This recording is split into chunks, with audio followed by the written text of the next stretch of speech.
Okay, I'm recording this, huh?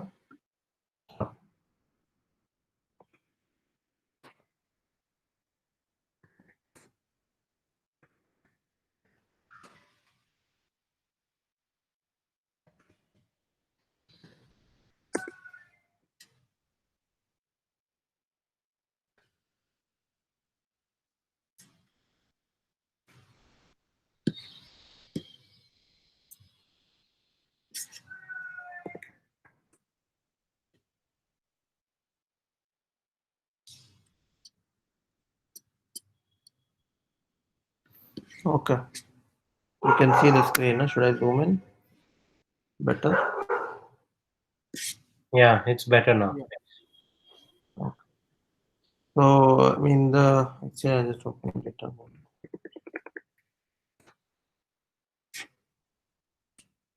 Okay. So as you know, we have these directories. You must have seen many times, right? So uh, Docker files is the first repo wherein you have each of these images that we use.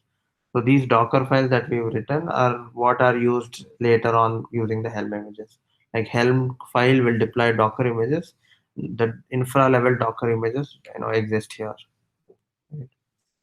So all the infra level things like maybe the deployer. So for instance, this deployer here. Okay. So this deployer is what had has several things and Kafka Connect, Playground, and stuff. Okay, so this ego deployer is what we use to deploy using our Helm method. Okay, so it has a simple Helm file, I mean Docker file, which adds some of the dependencies like kubectl, okay, and then AWS IAM Authenticator, SOPs, Helm itself, all of those things, and makes that binary. So in case you want to get started quickly without having to install the entire thing, you can just use the Docker file, Docker image that is already ready. With that you can straight away start using the go run main deploy and stuff like that. Okay, so this is the main folder though of the Helm charts itself. So we have all our charts, whatever is used in ego is here. This segregation is done based on folders, suggesting that backbone goes here, business goes here, core services goes here, but there's no such relevance as such. If you put a backbone service to, let's say, core service, would there be any effect? Not really. There won't be any effect. And it's very important so that the names are not repeated. Now, imagine here there's a cert manager here, or there might be a eGov user chart. It's important that eGov user chart exists in one of the directories. It's not duplicated across. Because then what happens if when you're using the go command, we will not be able to figure out which chart it needs to get because it's an ambiguous thing, right? So whenever that happens, the command line itself will throw an error saying that see, you have multiple ambiguous things, and I don't know which chart you were referring to. So make sure that the chart names are unique across this charts directory. Okay. So apart from that, there are various services, and each of those services have their own charts. Uh, 1, 2, 3, 4 front end core, except for backbone cluster config are common. The rest, all of the folders consist of how many ever services. They all depend on this single common chart, right? All the services, all the charts that are there, they are just inheriting this base chart and creating subcharts. Only the common chart, the cluster config chart, and backbone chart are going to be different, sort of independent charts. They're not really inheriting from the common chart. Okay. Any questions so far? Yeah, one question. I thought we moved the KT to next week. Hello?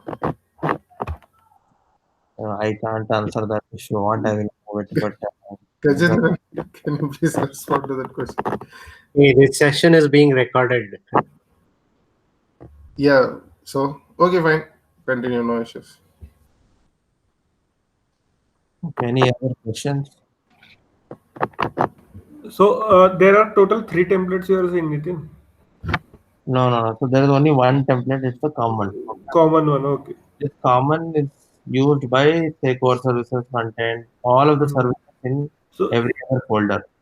So you're the yeah, only sorry. unique ones are cluster config and backbone. So these are standalone charts, as in they don't depend on the other on the common chart. That is the Okay. So okay. this backbone services like Elasticsearch and Kafka, whatever are there, right? They don't depend on this common chat, right? Yeah, yeah. We will go into it more in depth. Okay. Okay. Just hold on 1 second.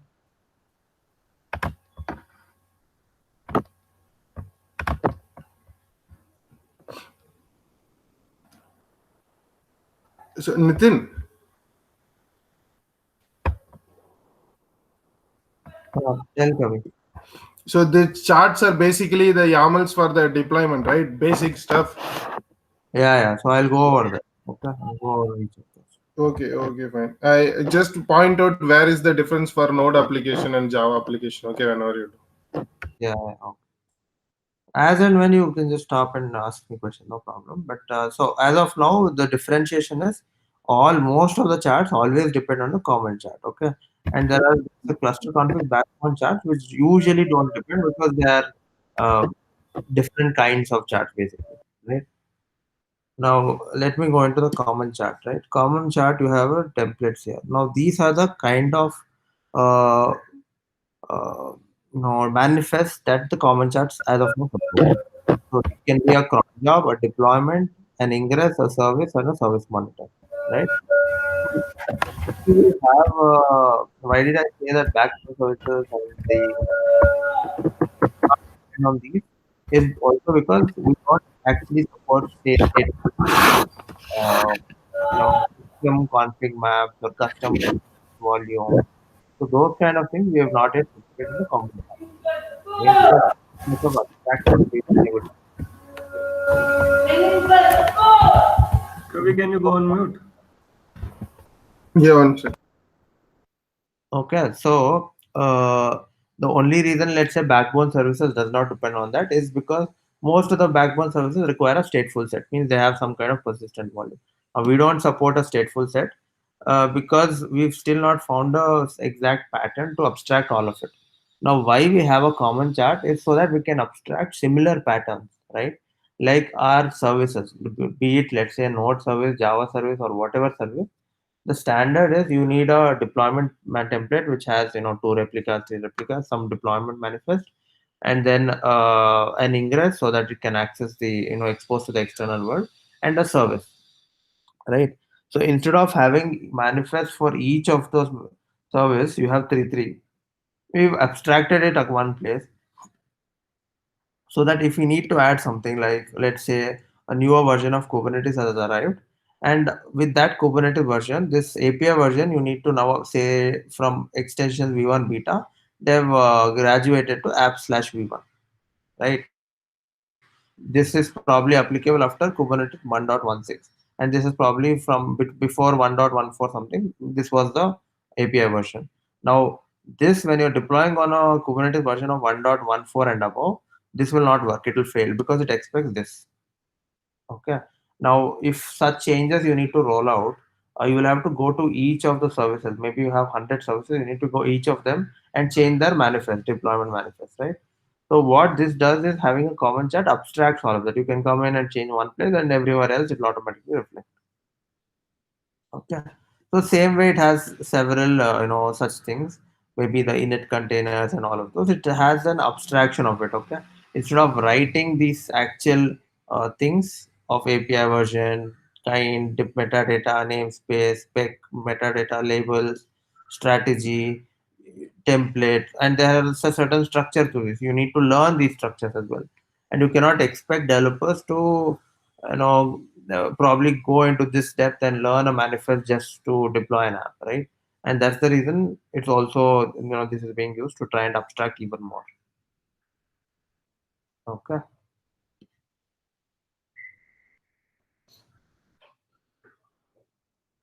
Of course, there's the detailed documentation of common chat is written here. So in case what happens when you set each of those values in the values.yaml, like let's say a HTTP port, there is a default for that. If you want to override, let's say for a UI app, you're serving it on port 80. You can change this to HTTP port 80 so that it will now pick 80 port, right? Same thing everywhere else. Now, do you want to enable, route the request to rule? The default is false. If you wanted to enable it to true. Do you want to enable ingress? The default is false. If you want to make it true, right? So, I mean, the detailed description for each of them has already been written out. So you can always go through them. Now, but that is the role of the common chart. It tries and abstracts out the common parts of it required for our normal services, right? Or normal service deployments, so that you can have a simpler, service deployment. Nitin, what about the database part? So even that part of it is part of this, right? Now, again, not everything, but some part of it. Like I'll show you now. In case of Java Spring, right? We've defined a certain. Whenever Java Spring is there, we automatically say, yeah, inject these additional variables. Okay, that will come in the common values.yaml. So we are gonna say Spring data source URL, flyway enable these things. Pick from here. There's a config map and stuff. Where these values are actually coming from, that is coming from the cluster config chart. Things like these config maps, they are created in the cluster config chart. I'll show that next. So these are some of the default environmental variables we are going to inject if it's a Java Spring app. Okay, and the reason is instead of cluttering every app with these variables, you can just put them abstracted and put it in a certain place, such as this. So that if anybody wants a Java Spring app, these are anyways required. So we just add those variables anyhow, right? Things like this. The same thing goes for Node. You can also add something for Node and say by default I want these for Node. Again, to abstract them, this requires effort on the app itself, right? Now this is easier for us in Java because this Spring underscore data source underscore URL is controlled by Spring, the variable itself. So if you change the name of the variable, then you won't be able to make it common.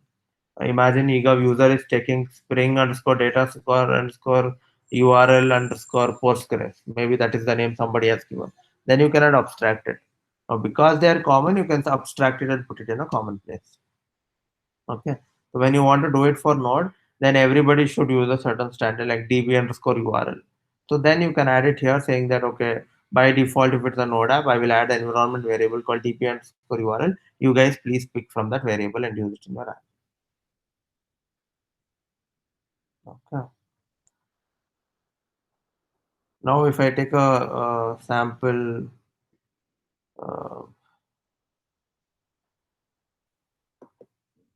which is a good example.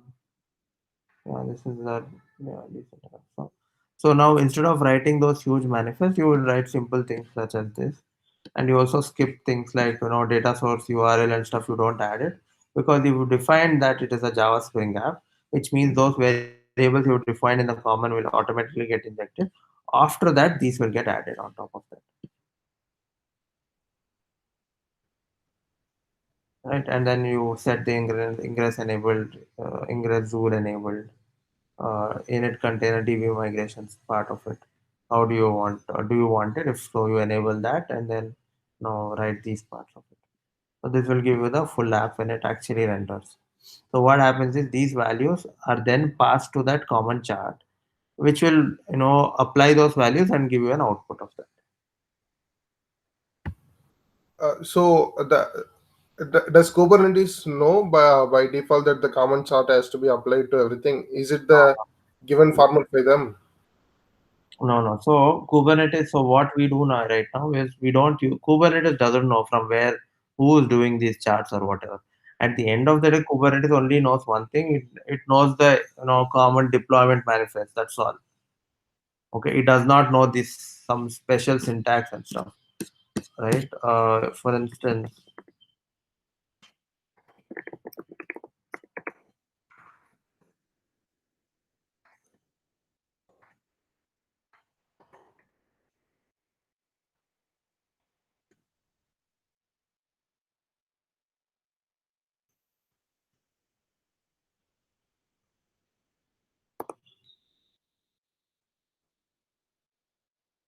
At the end of the day, Kubernetes knows only this. If you give this full YAML only, it will understand. It does not understand anything else. If you try to give something else, it will not just not understand. But for us, right, for you or any other developer, if you were to say, guys, please learn how to write this. After spec selector comes, after that match labels come, then strategy comes, then template, after metadata annotations come, then you will write this. Label should come here. Affinity will come here. Init container will be like this, and you need to write things here, right? And then all these also you need to write.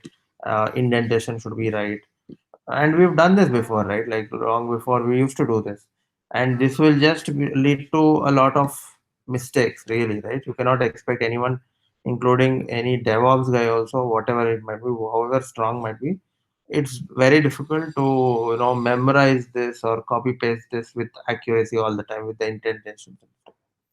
So instead of writing this, you would now write this part. Now this, most of you can actually write it because there is no indentation. There's just one level of indentation at max, and all you do is either enable, disable, enable, disable, enable, disable. That's it, right? At the end of the day, when you run the chart, it produces this part of it. Nitin, is this final cube config anywhere there on Git, or can you just share this one, this final one? Okay. Final one is basically whenever you check out this repository, right? Mm-hmm. Once you check out this repository, if you run this command, you get this. Okay, okay. And you can run this command and give anything like this, any module you can give. It's not just this. You can give Okay, so it will generate this whole template, Kubernetes.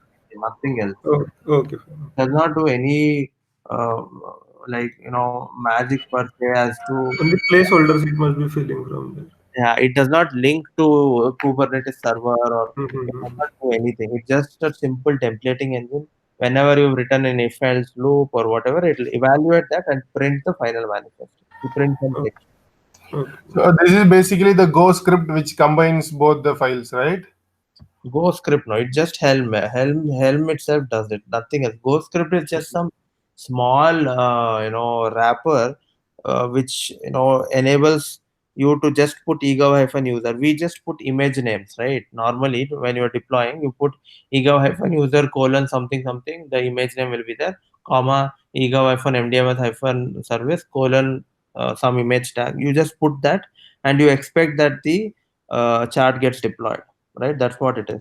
But in Helm, what happens is you need to go into this eager user event directory and then run Helm template. Only then will it work. But we are not telling it which directory to execute Helm in. So what the Go script does it, when you just put this image here, it will figure out, okay, which directory should I execute this? Okay, it will go to this directory. That's it. That's all really. I mean, it does it, and it'll execute this command. So Okay, what so this part of the script is a wrapper you have written, right? So that's a small wrappers for our Okay, helping, because we are used to this thing, as in we just deploy the image name and it has to automatically figure out and deploy. So that's just a small wrapper. But what actually is doing work is this part, this Helm template. So okay. you can just go to ego user directory and just type Helm template and it will still work. Okay, but you have to manually go to the directory, type Helm dependency update, and then Helm template dot, which will template and give you the same output as this. Okay, now these outputs, if you see it, it's coming from here because you've written, let's say, let's take a simpler one. Let me service, right? So the service is here. Now what you're doing is if values dot metrics. Now because if it is there, then it's going to add this part of Prometheus dot path. It is not there, so it's not added it. Okay. Next, see here, values.http.port, right? Here it is 8080 because you've sent it, given it as 8080.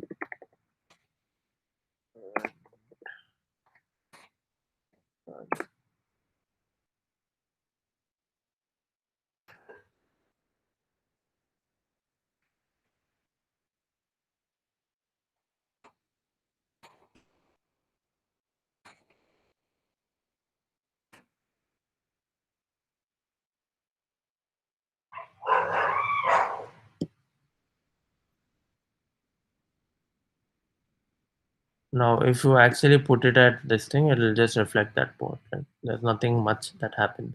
Does not do any logic per se. It just does, it just copies the port and puts it.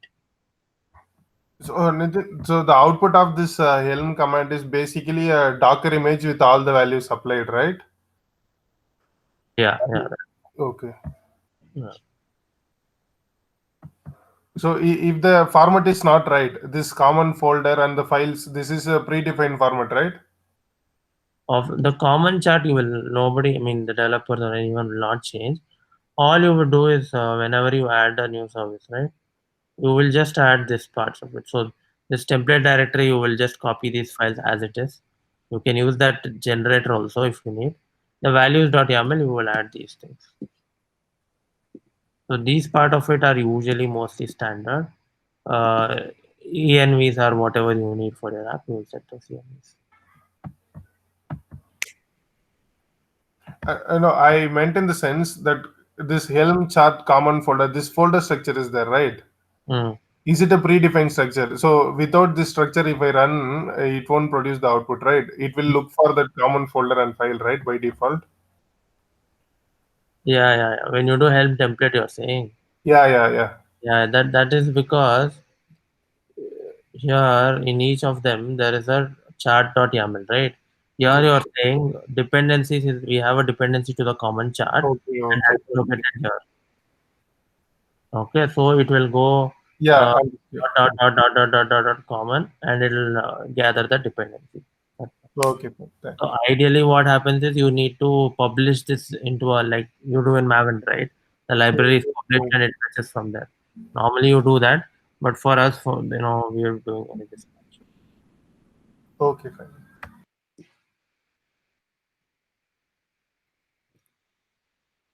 Okay, so that is the common chart of it. Now this is the cluster config chart. This cluster config chart does not depend on the common chart. And what this does, what this has is the, let's say, whenever you tick that cluster config tick mark, right? So that is when this chart will deploy. So what this has is things which are to be managed at a cluster level, which are shared across deployments mostly, right? Like config maps. So this common config map, eGov user host, that host name that you get, all those can be, be here. And things like secrets. Secrets are here, even though these are not global, but rather just specific to one service. No other service uses notification as a secret, but still it is maintained at global level because we want this cluster configs to be deployed only once in a while, right? And not with every deployment because the credentials don't change often. So we will deploy the secrets by decrypting them. Let's say going to a cloud and then decrypting it and coming back and then deploying that secret. So that will happen only if and when it's required. So when you actually deploy the cluster config chart, then in our SOPs, if you're using SOPs, then it'll go to AWS, decrypt the file, the secrets file, and then deploy all the secrets freshly. Okay. These are mostly you can think as global files, like global cluster changing level. I mean, it'll have an impact on multiple apps when you change these things. Okay, those kind of things are part of the cluster config chart. So This- this secrets file, the decryption, does it happen for every redeployment or this has to be taken separately? So no, that's what I told you. To stop that, to avoid that, only when you deploy the cluster config chart will it happen. so the decrypted file will be stored inside the cluster. No. So I'll tell you. Wait. So first and foremost, the secret files will be down here, right? It's in Git itself. Yeah, Okay. they are encrypted and they are stored in Git. Yeah. Now, what happens after this is when you're deploying, the a pod will start in the CI/CD cluster. It spins up a pod, and it will decrypt it in that pod. Okay. So this decryption can only happen in that one particular machine. No other machine can do the decryption. So that particular machine, when this pod starts, it will contact the AWS servers. It will submit the file saying, see, this is a file which you have encrypted. Now I want it decrypted. Can you decrypt it for me? So then it decrypts the file. After that, that's a plain text file.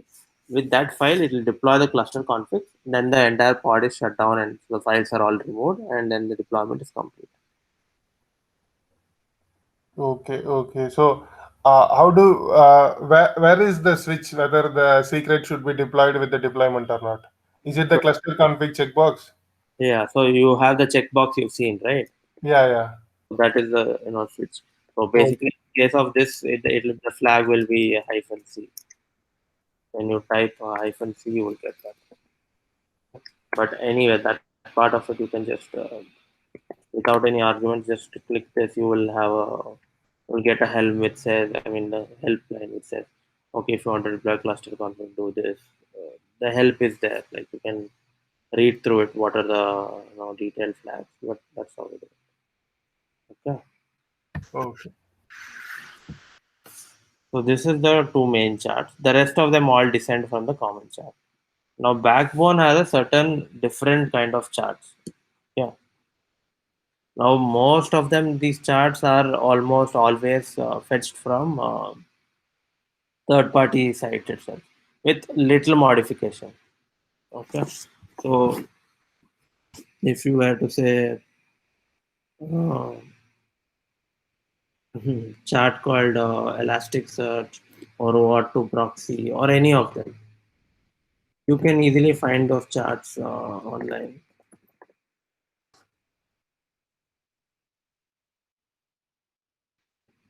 Okay, so we basically use these charts almost pretty much to most places. Now in case of Elasticsearch also we just So there is any official GitHub page or there were verified charts are there, or we have to scan through it? so this is the official Helm charts report. Okay.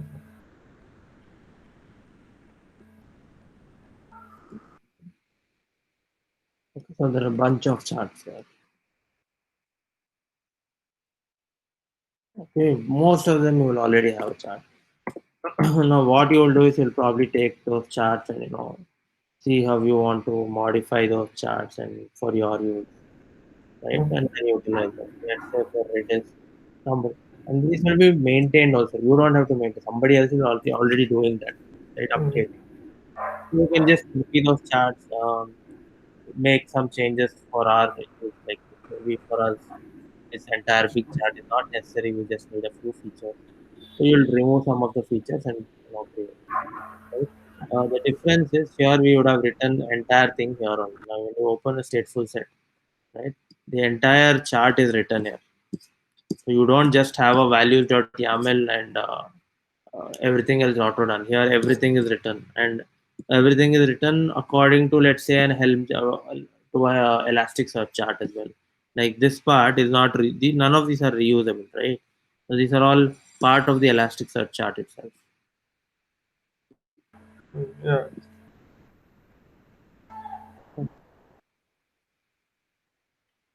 So that there are many charts here. Each one does something, and the best place to actually most of the charts actually come with automatic description because we've just copied a lot of these charts, right? So a lot of these charts have a lot of description, right? If you see here, you can get a bunch of description and as to how each of the variable will change, what each of everything will do is already described. For us to write this kind of documentation will take forever, but somebody's already done it. We just have to, make some changes for us, whatever we require. That's all. So if you want to know about the charts, usually always you have detailed documentation of everything, of each and every variable. Okay. Also, the open source community is there from where we picked, so they would also have given detailed things as to what we need to do, and some issue comes up, all of that will be maintained. Nitin, have we highlighted, if there are any changes with respect to our thing, right? If at all we have made, have we, called out, or do we have some comments or something that differentiates those changes? You can copy these things to their GitHub repo and do a git diff if you want. into the Helm charts table, which will give you a diff as what has changed. Okay, but there is no highlight which says, okay, this is changed for us or something. There's nothing like that. Okay. A lot of the places it's just used as it is, right? One common thing that has changed most of the places would be this one. Instead of name, we use template command. And the reason we use this is so that we can do that overrides, right? We can override using our common YAML. Now, what we are used to doing is we have a single dev.yaml, and if you override here, everything else should automatically work. Like it should propagate down, right? Now that will not happen in the normal Helm part of it. So there we write a small helpers.tl and we define the type of overriding we require. Okay, and this common dot name will be used in wherever name is there, you just put common. So that is the only change. Most of the time, that is the only change. Apart from that, if something has changed, we would have removed stuff. Then there's no additions and stuff.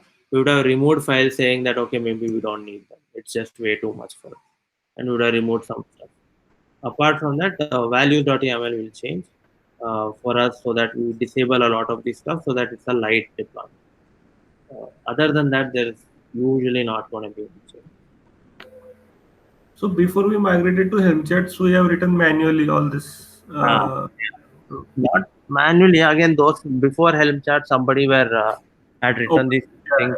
We had copied from there, and some things changes we had done. So now also it's similar approach. Instead, we have migrated to Helm chart. So that common dot name refers to the environment file or what? Is it refers to a separate script? So that common dot name that we've written, right?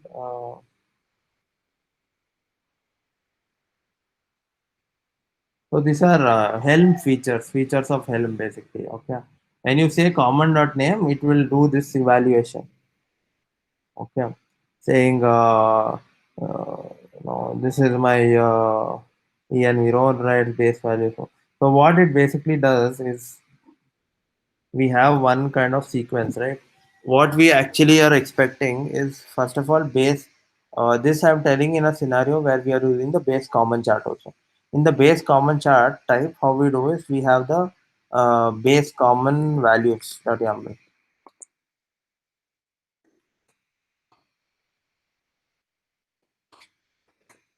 So first we have base chart values. Okay, this is the common values.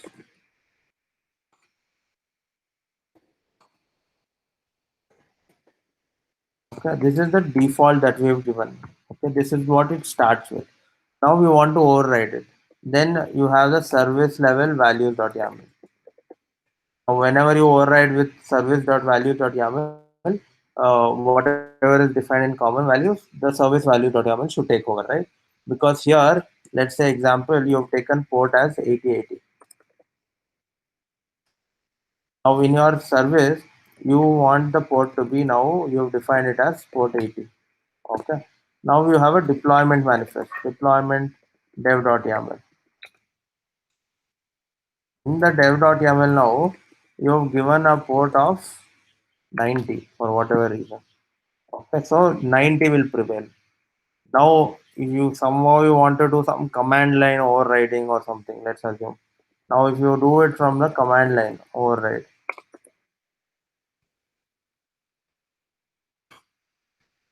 okay. So in this situation, 90-90 will prevail. Okay. The order of thing is even though 8080 is the first defined value.yaml, 90-90 will be the highest priority. This is the least priority. This is the next priority, next priority, next priority. Yeah, so this is like local will always be preferred to global, right? So that is why. So applying the service values.yaml on base chart will be done by Helm, right? Yeah. When you run the script itself. Everything will So be done. when you deploy to dev, who does this overriding of deployment YAML? Is it Jenkins or in Everything is done by Helm. There's nothing else that happens anywhere else. Everything is done by Helm. Okay. Okay. So where are you mentioning it should pick up dev or QA.yaml? We pass this thing, right? When you pass the environment -e, Okay. you pass -e like your dev, it picks dev.yaml. If you pass -e QA, it picks QA.yaml. Okay, fine. That is part of this thing. What environment is there, right? Whatever you pass, it will go to the appropriate thing. If you pass PV prod, it will pick PV prod. Okay. So only Now, the decryption happens at the pod. Everything else is in Helm only. yeah. Even after the decryption happens in the pod, it still gives that decryption does not happen in that pod. I'm not saying in the cluster. It will Okay. happen But during deployment itself. okay. Okay, when you do -e dev, what it does internally is it will do -f dev.yaml, -have dev secrets.yaml if you've done cluster config as well enable, and it will run this. That's all. And by default, it will always pick values.yaml. Okay. So what Okay. Helm is doing is it will apply this in a certain order so that first values.yaml is there. Then if dev.yaml is trying to override any of them, you allow that to happen. Okay. And by default, Helm also supports this thing set ingress.enabled equal to true. This will take priority. Okay. So what happens is first it will apply this, then it will apply this, then it will apply this. Whichever retains, that is the final value. Again, these are all Helm concepts. There's nothing we have added per se. So this order is defaultly, this is how Helm will take secret file address. When you pass this, this is how Helm will automatically take care. Okay, the order is defined by us. Okay. Yeah, that's all. We just have to define. Okay, should dev be here and values be here for our use case? I don't Okay. know, maybe, right? So that way we just have to make changes. That's all.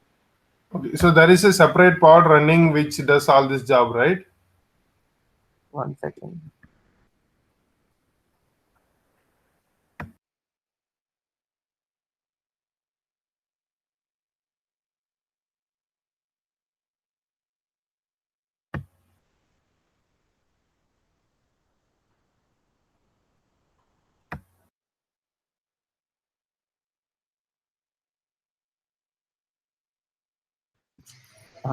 Tell Kavi, what were you asking? So saying, so there is a particular pod in the cluster which is doing all this job, right? Not the cluster. When you deploy it, so deployment will be a different cluster. Okay, or it can be your local machine. Whenever you do run this command in your local machine, all of this whatever we've told is happening. Okay. So okay. After that only it prints this. Now this kubectl apply -have, then it happens, then it goes and sits in the cluster. The cluster has nothing to do with the deployment. Oh, Cluster will just get final manifest. It will just according to the manifest, it will start a pod or close a pod or those kind of things. okay. Now Okay. the confusion is because we run the CI/CD also in Kubernetes cluster. That's why it's a bit confusing. That cluster is a different one. Okay. Fine. Understood. Okay, you can run that same this command from your local also. It doesn't matter.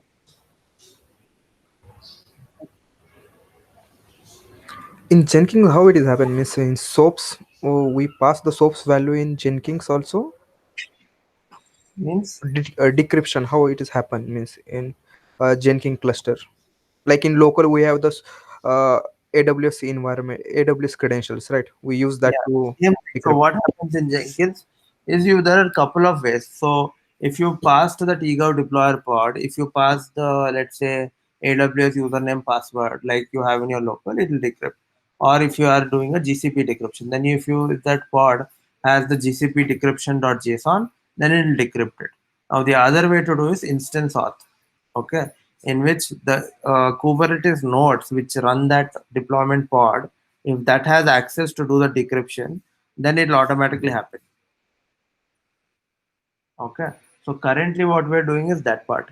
We are doing instance auth, as in there is no username password to get leaked. Unless you can get into that environment of AWS cluster of the Jenkins and run a pod there and run these commands, you will not be able to decrypt the secrets.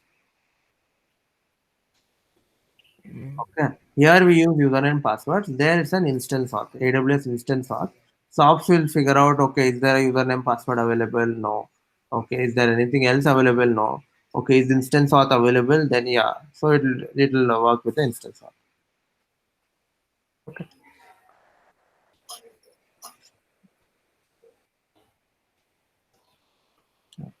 And where we are passing that instance auth.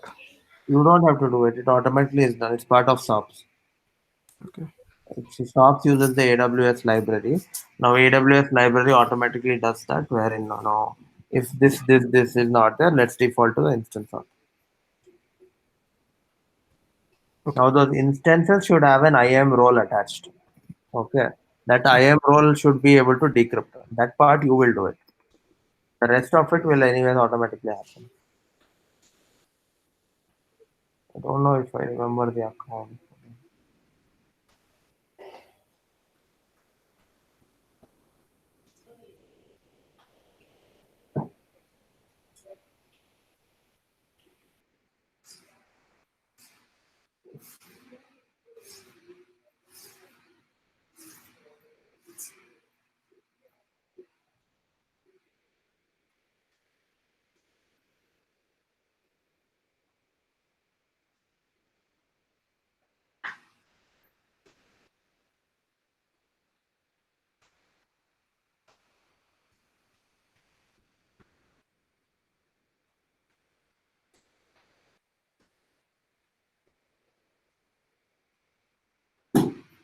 Okay, so you can see there's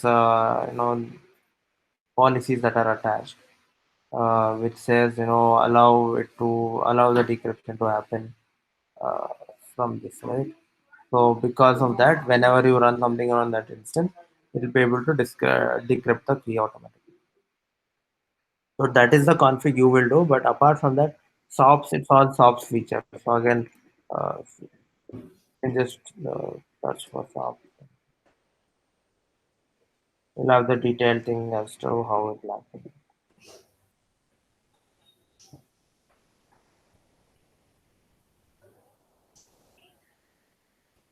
Okay, so you will have all of these things.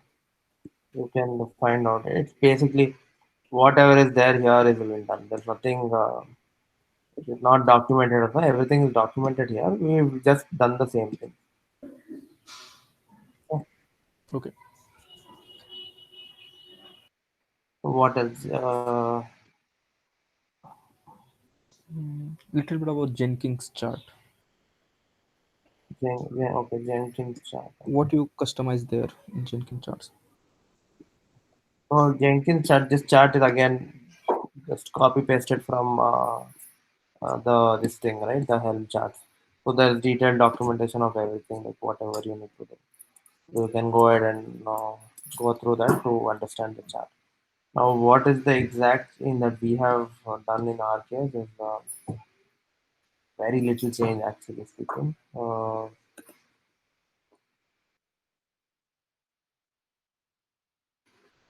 Okay, so we have done this thing called when the OAuth is enabled, then we need to create these ACLs. Okay, that much is done, and the job builder thing. Okay, these two are being done right now. So before, what we used to do is we used to have a big list, right? A permutation combination of this guy needs to have read, write, and then get, and then even the job builder stuff. And so what we've done is we've just added part of this thing. So I don't know where it is, but it must be there somewhere.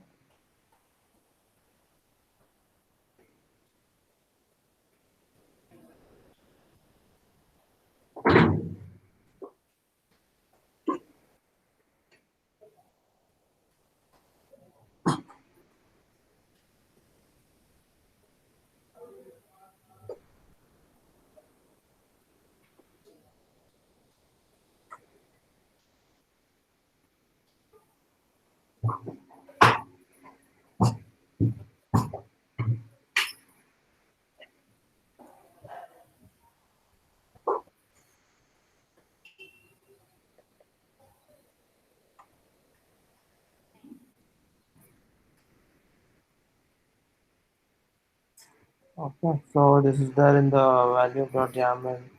Okay, seed job builder, blah blah blah. Okay. Okay, so what this does is, some of these things, right? What we needed, what we've done is we've used the same templating of it. So set if OAuth.enabled is there, then for each value of the admin group, you create this part of it. Mhm. Now, if security real is there, this thing global. Now, the CI of job builder part of it is also here. It just takes all of this and creates this. Now, what after this, what happens is once it creates these kind of scripts, right? Then it is your JCast.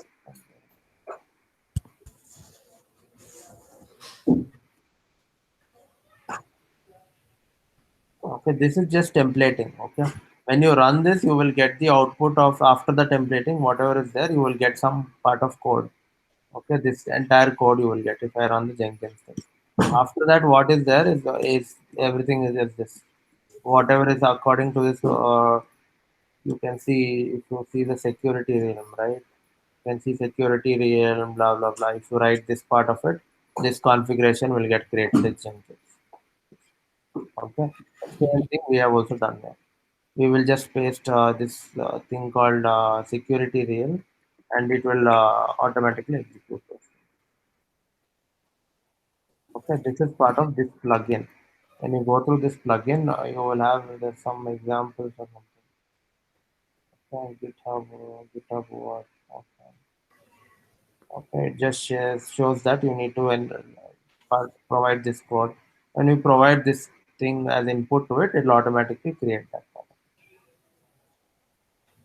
Okay. Yeah. In deploy job, no, in build job, you added that variable, right, for repo thing, means value dot repo. In same we can add for deployer also, right? We are there you over means it's the value is like infra ops repo. If you add the value, if we add in future that parameter, like you take it from the value.yaml, so we can always write another repo also instead of the infra ops. Uh, In job builder, like you added like a repo, this is the value dot, if you change in the ci.yaml, it will pick from there, right, this correct, repo. correct. That's what's happening right now. And in same is like a deployer, you mentioned infra ops, it means it's like a permanent thing. Okay, yeah. In deployment, where is infra? Just search for improvs, deployer something.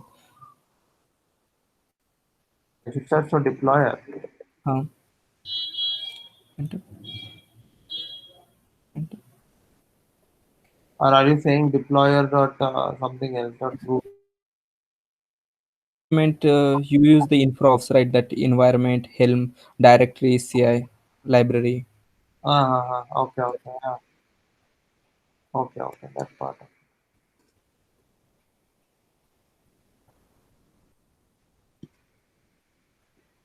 Yeah.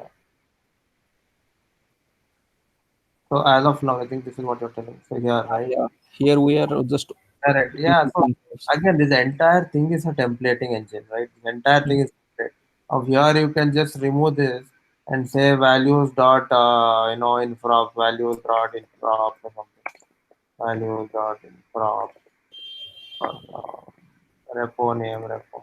It will take it from the other part, like the from the value dot YAML after that. Mhm, So as of now, we only needed infra, so it's written like that.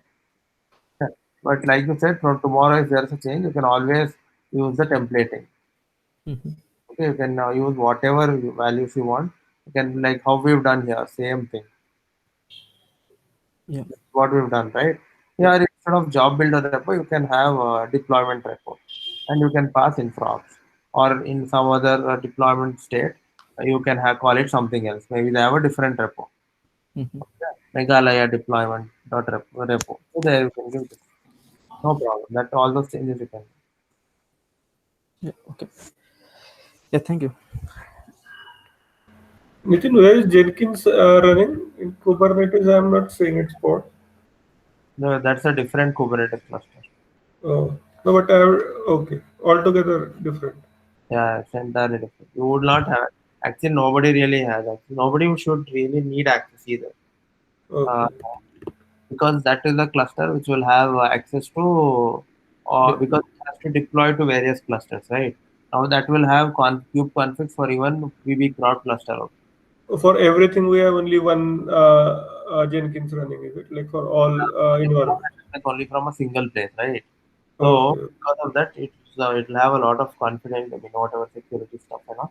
So we Hmm. don't really give access to anyone. Like even I don't have access. I mean, Okay. I can get access if I need, but I don't keep it because uh, as and when it just keeps running, and if we need to do redeployment, if we need to now add new things, also we can do it from the Git only or the deployment options. So we don't touch that server unless Okay. you require debug.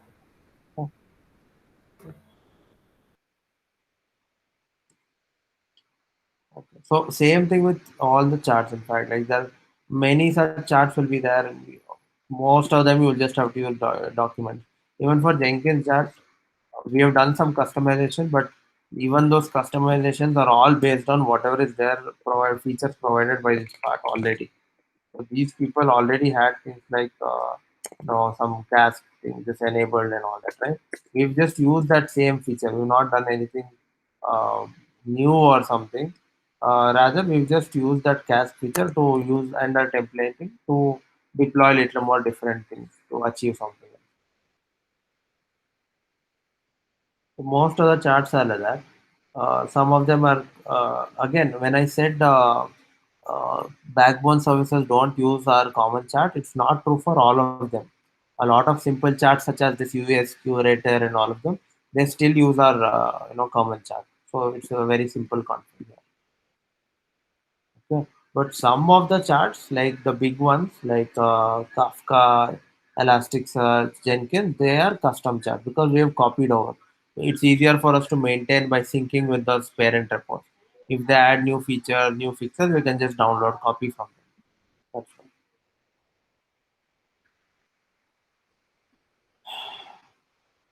all. Okay.